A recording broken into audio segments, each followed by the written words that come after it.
이재명 후보 캠프는 그런 얘기 한 적도 없는데 빅텐트가 꾸려지고 있어요. 네. 이재명 후보 지지 선언을 했던 김상욱 의원이 네. 민주당에 입당을 했어요.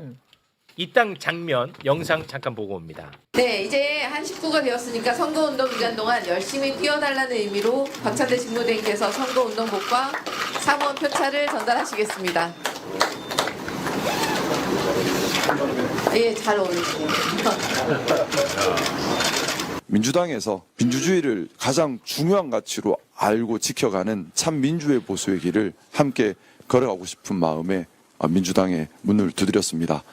참 이런 거 보면 참 정치 어렵다. 그러니까 나는 아무튼 좀 어렵다 이런 생각이 많이 듭니다. 이게 어려운 게 아닙니다. 어렵지 않습니까? 왜냐하면 이제 김상욱 의원이 원래 대구 사람이에요. 대구 사람인데 연고도 없는 울산에다가 변호사 사무실 세우고 아이가 셋이나 있거든요. 아이 키우면서 거기서 변호사 활동하다 이제 국회의원이 된 겁니다. 그러니까 무슨 백을 가지고 본인 고향에서 정치해서 된 사람이 아니거든요. 근데 마침 저랑 같이 행정안전위원회라서 되게 자주 보는데 제가 이제 나이로는 제가 좀 위니까 뭐 형님 이런 얘기도 되게 잘하는 분인데 그래요? 너무 괴롭습니다. 그러니까 계엄 전부터도 괴로워했는데 계엄 이후엔 더 괴로워진 거예요. 기본적인 민주주의 가치를 안 지키는 게 정말 어떻게 했으면 좋을지 모르겠다. 근데 울산에 있는 절반은 자기를 지지해 주시고 절반은 너무 지금 미워하셔서 너무 힘들고 괴롭다는 얘기를 반복하다가 본인의 양심대로 간 거기 때문에 이건 전 어려운 길이 아니라고 봅니다.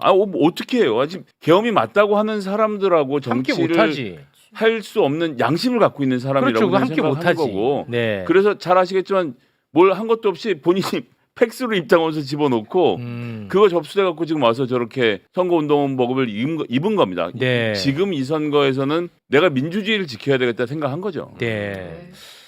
17일 날 그 광주 김대중 컨벤션 센터에서 광주에서 집중 유세 후보가 이재명 후보 내려오셔가지고 할 때 김상욱 의원이랑 그 전날 이미 광주에 내려왔어요. 김상욱 의원이. 그래서 제가 광주 내려가는 16일 날 광주 내려가는데 같은 칸 안에서 형님 하고 이제 만났어요. 김상욱 의원을. 그러고 유세장에도 16일 날도 갔고 17일 날도 유세장에 왔고 또 17일 날은 매부쇼에도 자주 나왔던 김용남 의원이 또 연단에 올라서 지지 선언을 하는 아니, 그건 17일 날. 하려고 하려고.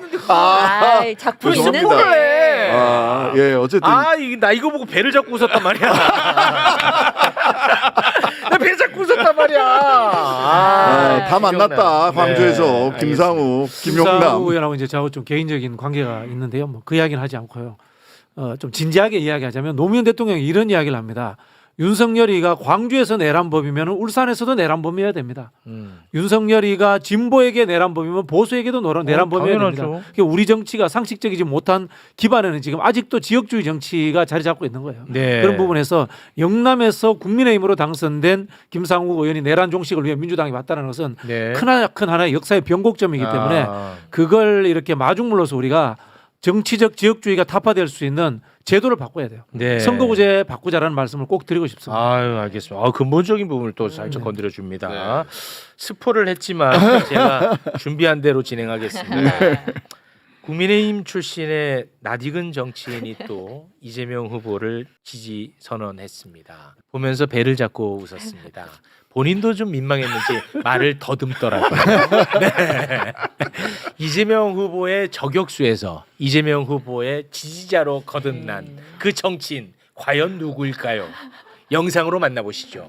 어제는 우리 김상욱 의원을 우리 민주당과 같이 하기로 했는데 오늘은 김용남 전 의원이 함께 해주시겠다 해서 왜 이렇게 웃기지 이 자리에 나는? 모셨습니다. 나 웃기더라고.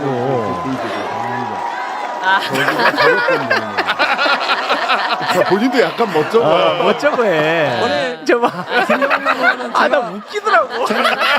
라디오에서 꽤 싸우기도 했던 분이신데 이제 우리 한편 됐으니까 한 말씀 듣고 큰 박수로 격려해 주시기 바랍니다. 우리 민주당 안에서 합리적 보수의 가치를 실현해 보시길 바랍니다. 표정이 좀 멋쩍으시네. 멋쩍어. 이제 말 더듬어 봐봐. 빛고울 광주 민주시민. 저는 이제 다가오는 대통령 선거에서 이재명 후보에 대한 저의 지지 의사를 명백히 밝히기 위해서 오늘 이 자리에 섰습니다, 여러분.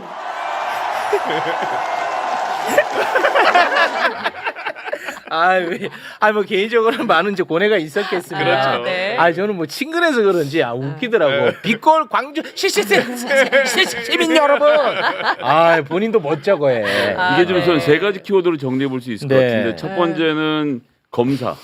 이분도 검사 출신. 검사 네. 출신입니다. 그래서 윤석열 정권에서 쉽게 잘 나갈 수 있었는데 네. 그렇게 하지 못했던 측면이 분명히 있습니다. 그렇습니다. 그리고 이분이 또 주식 투자에 되게 네. 주주의 권리를 찾는 일에 되게 진심인 분이고 경제 전문가예요. 예, 경제 전문가 자본시장법. 최근에 책도 냈고 네. 상법 개정하고 주주자본주의라는 부분에서 이재명 후보와 완전 일치해요. 네. 거기에 또 이재명 후보하고 일치해서 간 것이 있고 세 번째 가장 중요한 건 좀 개혁신당. 그러니까 지금 이준석 후보가 뭔가 새로운 정치, 대단한 정치를 주장하면서 개혁신당을 만들었는데 같이 했던 사람 중에 너무 많은 사람들이 떨어져 나가고 있어요. 다른 사람들 보고 뭐 일당 독재다 뭐라고 말하고 있는데 개혁신당 안에서 이준석 후보의 자리는 어디인지 그리고 왜 이준석 후보랑 같이 한 분들은 자꾸 이렇게 떨어져 나오는지를 생각해 봐야 된다. 김용남 씨가 무슨 생각으로 지금 전 의원이 야 이거 같이 못하겠는데라고 하면서 여태까지 그렇게 신나게 욕을 했던 이재명 후보와 손 잡았다는 것은 지금에 있어서 내란 종식을 할 수 있는 유일한 방법이 이 길밖에 없구나라고 저는 판단했다고 봅니다. 맞습니다. 네. 그러니까 진짜로 본인 입장에서는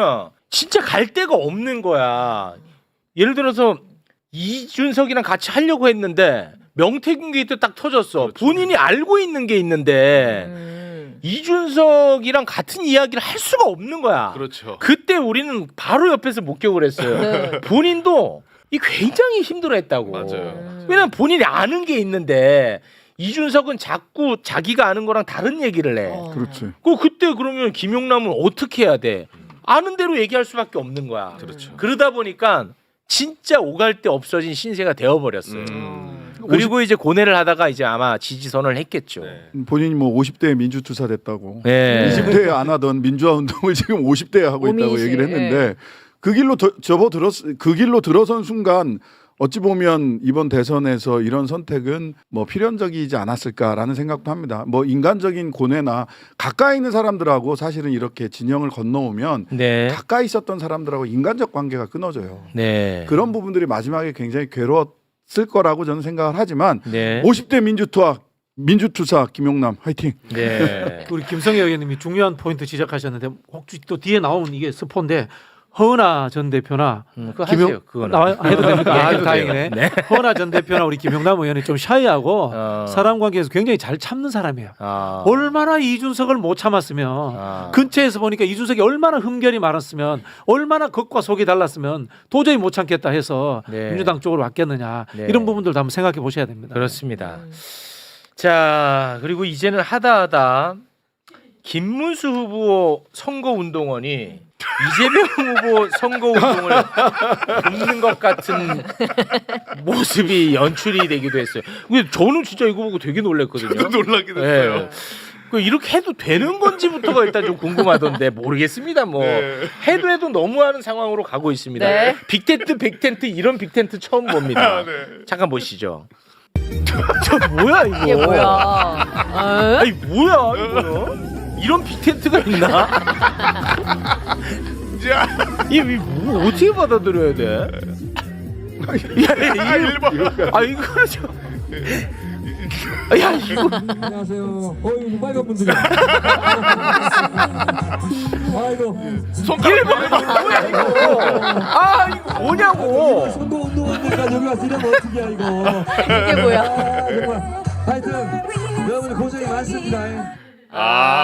곡성. 와 이거 진짜 이거 괜찮은 거예요, 근데? 근데 뭐 없진 않나요? 저희 동네에도 가면 이렇게 낮에 이렇게 마주칠 때가 있거든요. 운동원들끼리 가면 이제 뭐 당연히 악수도 하고 아이고 고생하십니다 이러면 손 잡으면서 조용히 아이고 그래도 난 투표는 하고 가는 사람들이 있습니다. 특히 이번 선거는 그렇고 그래요? 원래는 지하철역에서 서로 자리 싸움 굉장히 치열한 것이 대선인데 많은 의원님들이 공통적으로 하시는 말씀이 이 국민의힘 선거운동을 보기가 너무 힘들다는 거예요.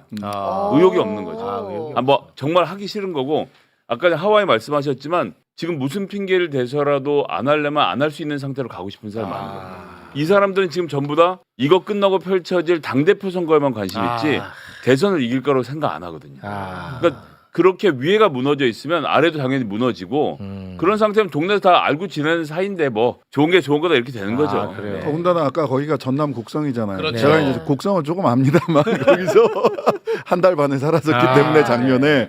근데 그 당시에도 국민의힘 후보가 있었어요. 그 재보궐선거 할 때도 군수 재보궐선거 작년 10월달에 국민의힘 후보가 있었는데 저런 비슷한 일들이 실은 그때도 있었습니다. 그러니까 전남 곡성 같은 곳이나 이런 데서는 실제로 아유 그래 먹고 살아야지 하고 주변 사람들도 다 이해해줘요. 유급 사무원으로 가서 계시는 거기 때문에 먹고 살아야지. 근데 이제 다른 데 이렇게 치열한 곳이나 이런 데는 사실 선거운동원을 쭉 뽑는 것도 각 당의 기존 골간 조직을 통해서 뽑기 때문에 저런 일들이 잘 벌어지지 않는데 네네. 저렇게 일방적으로 사실은 저 국민의힘이 자리 잡기 어려운 곳에서는 저럴 수 있습니다. 네. 그런데다 우리 정청래 의원님이 워낙 개인기가 있어 개인기. 이 사활이가 좀 개인기가 있기 때문에 네. 그분은 진짜 정치인이 되기 위해서 태어난 사람이야.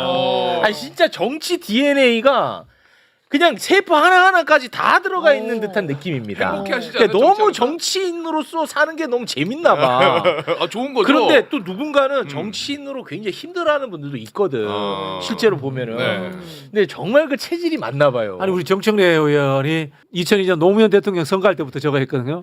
20년 동안 이제 하고 계시는 거예요. 유세서 타는 거. 근데 지금 이른바 이제 거의 뭐 중진 의원 아닙니까? 대선 주자 바로 밑에까지 와 있는데 아직도 저게 즐거우신 거예요. 그 재밌나 봐. 대중 정치인이 가장 체질에 맞는 분이죠. 유세 시간에만 하느냐 그렇지 않습니다. 제가 이제 밤에 그 정청래 의원하고 자주 어울려서 이렇게 노는 멤버 중에 하나인데 보좌관 때부터. 보좌관 출신입니다. 네. 그럼 이제 제가 제일 보좌관 때 제일 고통스러운 게 한번 놀면 2시까지 놀아야 되거든요. 와 에너지도 높아.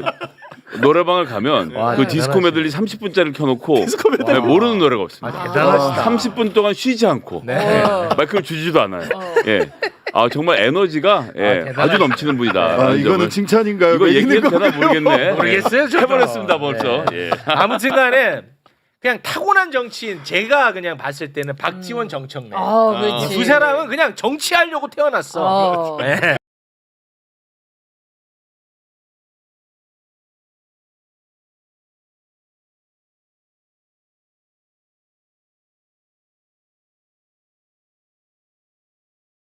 여러분, 오늘 우리가 본 것은 단순한 정치인 몇 명의 당적 변경이 아닙니다.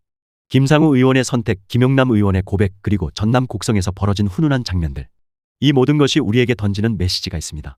첫째, 정치는 결국 사람의 일이라는 것입니다. 김상우 의원이 절반은 지지하고 절반은 미워한다며 괴로워했던 그 순간 김용남 의원이 50대의 민주투사가 됐다고 고백했던 그 진솔함. 이것이 바로 정치의 인간적 면모입니다.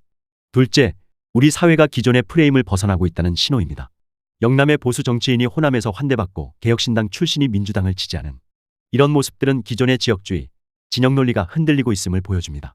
셋째, 민주주의의 가치가 당파를 넘어서고 있다는 희망적 신호입니다. 계엄이 맞다고 하는 사람들과는 정치할 수 없다는 김상우 의원의 말처럼 이제는 민주주의 자체를 지키는 것이 더 중요한 가치가 되었습니다. 하지만 동시에 우려스러운 점도 있습니다. 과연 이런 변화가 일시적인 현상일까요? 아니면 구조적 변화의 시작일까요? 윤석열 정권의 위기 상황에서 나타난 반사적 움직임일 수도 있고 진정한 정치 개혁의 물꼬일 수도 있습니다. 또한 빅텐트라는 말이 과연 진정한 통합을 의미하는지도 의문입니다. 서로 다른 정치적 신념을 가진 사람들이 단순히 반윤석열 정서로만 뭉친다면 그것이 얼마나 지속 가능할까요? 그럼에도 불구하고 저는 오늘 본 장면들에서 희망을 봅니다. 김상우 의원이 눈물을 글썽이며 민주주의를 지켜야겠다고 했을 때, 김용남 의원이 멋쩍어 하면서도 양심에 따라 선택했다고 했을 때, 이것이 바로 정치의 본질 아닐까요? 정치는 권력 게임이 아니라 가치의 선택입니다. 오늘 우리가 본 정치인들은 자신의 이익보다 신념을 선택했고 과거의 말보다 현재의 양심을 택했습니다. 물론 앞으로의 행보를 지켜봐야 합니다. 말과 행동이 일치하는지, 진정성이 지속되는지 우리 국민들의 냉철한 판단이 필요한 때입니다. 마지막으로 이런 질문을 던져봅니다. 우리는 과연 어떤 정치를 원하는가? 지역 감정에 기반한 정치인가? 진영 논리에 매몰된 정치인가?